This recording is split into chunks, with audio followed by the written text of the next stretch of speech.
मित्रांनो नमस्कार. महाराष्ट्र लोकसेवा आयोगाने नुकतेच पोलीस उपनिरीक्षक पूर्व परीक्षा 2016 साठी जाहिरात प्रसिद्ध केलेली आहे. या प्रेझेंटेशनचा उद्देश या परीक्षेबद्दल माहिती देणे एवढा आहे. आमचे YouTube वरील व्हिडिओ सबस्क्राइब करण्यासाठी किंवा टेलिग्रामवर MPSC संबंधी विविध परीक्षांची माहिती जर तुम्हाला हवी असेल किंवा फेसबुकवर तुम्हाला या परीक्षांबद्दल माहिती असेल तर या लिंक्स आम्ही दिलेल्या आहेत, त्यावर तुम्ही क्लिक करून ते चॅनल्स तुम्ही पेज ते सबस्क्राइब करू शकता. या प्रेझेंटेशनची रूपरेषा पुढील प्रमाणे आहे. सर्वप्रथम आपण जाहिरातीबद्दल माहिती घेणार आहोत, त्यानंतर पूर्व परीक्षेचा अभ्यासक्रम, PSI साठी कुठली शारीरिक पात्रता आवश्यक आहे, मागील प्रश्नपत्रिकांचे विश्लेषण, त्यासाठी कुठल्या पुस्तकांचा आपल्याला अभ्यास करायचा आहे आणि अभ्यासाचं नियोजन कसं असावं याबद्दल आपण या प्रेझेंटेशनमध्ये माहिती पाहणार आहोत. कालच MPSC ने PSI प्रिलिमची ॲडव्हर्टिजमेंट पब्लिश केली. ही ॲडव्हर्टिजमेंट जवळजवळ 2 वर्षांनी येते. या परीक्षेत सगळ्यात महत्त्वाचं की एकूण 750 जागा आहेत आणि त्यापैकी खुल्या वर्गासाठी 566 आहेत. अनफॉर्च्युनेटली OBC, NTC आणि NTD साठी या जाहिरातीमध्ये सध्या तरी एकही जागा दिसत नाहीये.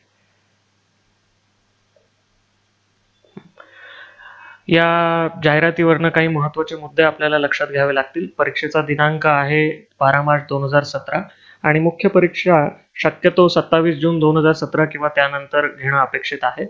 परीक्षेसाठी तुम्हाला ऑनलाईन अर्ज करावा लागेल आणि त्यासाठी मुदत आहे 7 डिसेंबर ते 27 डिसेंबर 2016.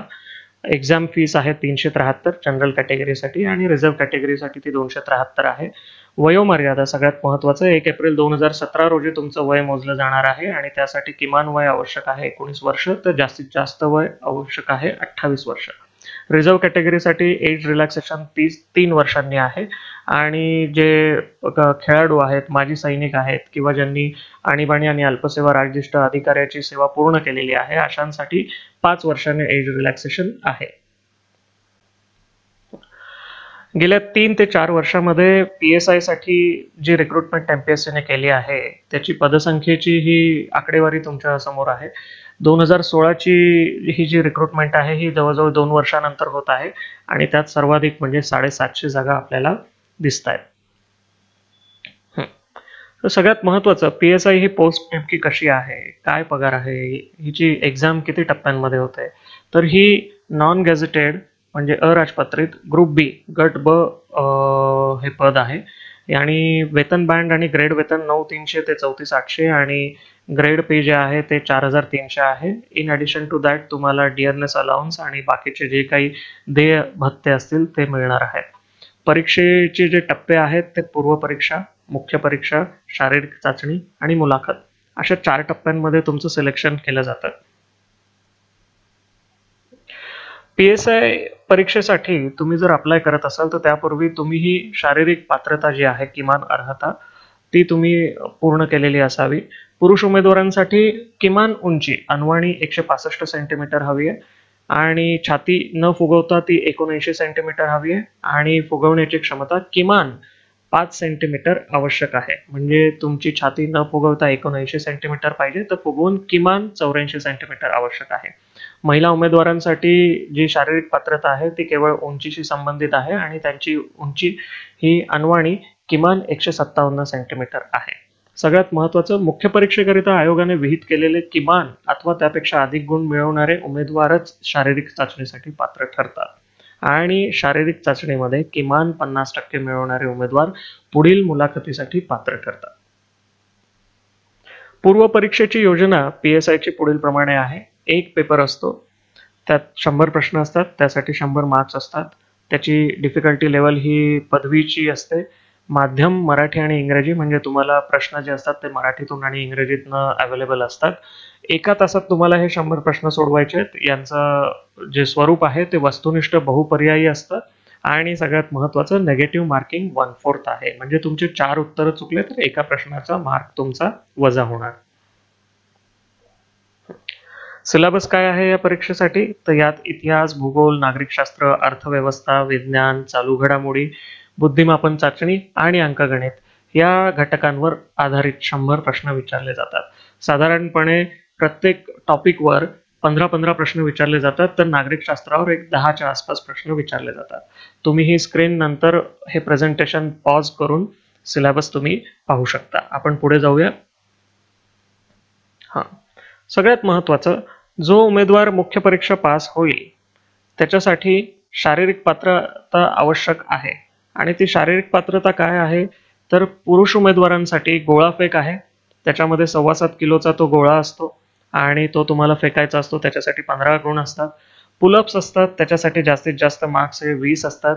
लांब उडी आहे, त्याच्यासाठी 15 मार्क्स आहेत. आणि 800 मीटर धावणे त्याच्यासाठी 50 मार्क्स आहेत. अशा प्रकारे 100 मार्कांची फिजिकल फिटनेसची पुरुष उमेदवारांसाठी परीक्षा होते आणि मैदानावर. आणि महिला उमेदवारांकरिता गोळाफेक असतो 4 किलोग्रामचा, त्याच्यासाठी 20 मार्क्स. 200 मीटर धावणे त्याच्यासाठी 40 मार्क आणि 3 किलोमीटर चालणे त्याच्यासाठी 40 मार्क्स. असं महिला उमेदवारांसाठी 100 मार्कांची मैदानी चाचणी पुढील प्रमाणे असते. जर आपण 2014च्या प्रश्नपत्रिकेचं विश्लेषण केलं तर नागरिकशास्त्र हा घटक वगळता प्रत्येक घटकावर त्यांनी बरोबर 15 प्रश्न विचारले आहेत. एकूण 7 घटक आहेत, त्यातला नागरिकशास्त्र हा घटक आपण बाजूला ठेवला तर उर्वरित 6 घटकांवर प्रत्येकी 15 म्हणजे एकूण 90 प्रश्न विचारलेले आहेत आणि नागरिकशास्त्रावर त्यांनी 10 प्रश्न विचारले आहेत. अशा प्रकारे हे 100 मार्कांचं डिस्ट्रीब्युशन आहे. पण यापेक्षा देखील महत्त्वाचं काय आहे की या परीक्षेमध्ये बहुविधानात्मक म्हणजे 4TF, TF म्हणजे ट्रू ऑर फॉल्स, म्हणजे इथे तुम्हाला जे आपण प्रश्नाचा जो स्क्रीनशॉट टाकलेला आहे त्याच्यामध्ये तुम्हाला दिसेल की 4 पर्याय आहेत आणि नंतर पुन्हा त्यांचे कॉम्बिनेशन्स त्यांनी दिलेले आहेत. तर याला 4TF अशा प्रकारे म्हटलं जातं. तर एकूण बुद्धिमत्ता चाचणीचे 100 पैकी 15 प्रश्न जर आपण वगळले तर उर्वरित 85 प्रश्नांपैकी 44 प्रश्न 2014 मध्ये हे बहुविधानात्मक प्रश्न होते. अशा प्रकारचे प्रश्न सोडवण्यासाठी वेळ जास्त जातो. तुमचे फंडामेंटल कॉन्सेप्ट्स क्लिअर पाहिजेत, अन्यथा तुम्ही गोंधळता आणि तुमची ॲक्युरसी चुकण्याची शक्यता असते. त्यामुळे कट ऑफ खाली येण्यामागे हे एक कारण असतं की बहुविधानात्मक प्रश्नांचं वेटेज. तर 85 पैकी मागच्या वर्षी 44 प्रश्न विचारले होते. मग आता या परीक्षेची पूर्व परीक्षेची जर आपल्याला तयारी करायची असेल तर कुठली पुस्तकं, कुठले संदर्भ ग्रंथ आपण वापरायला पाहिजेत, तर हा टेबल तुमच्या समोर आपण दिलेला आहे. तुम्ही या स्लाइडचा स्क्रीनशॉट काढू शकता किंवा व्हिडिओ पॉज करून देखील तुम्ही पाहू शकता. आपण पुढे जाऊया.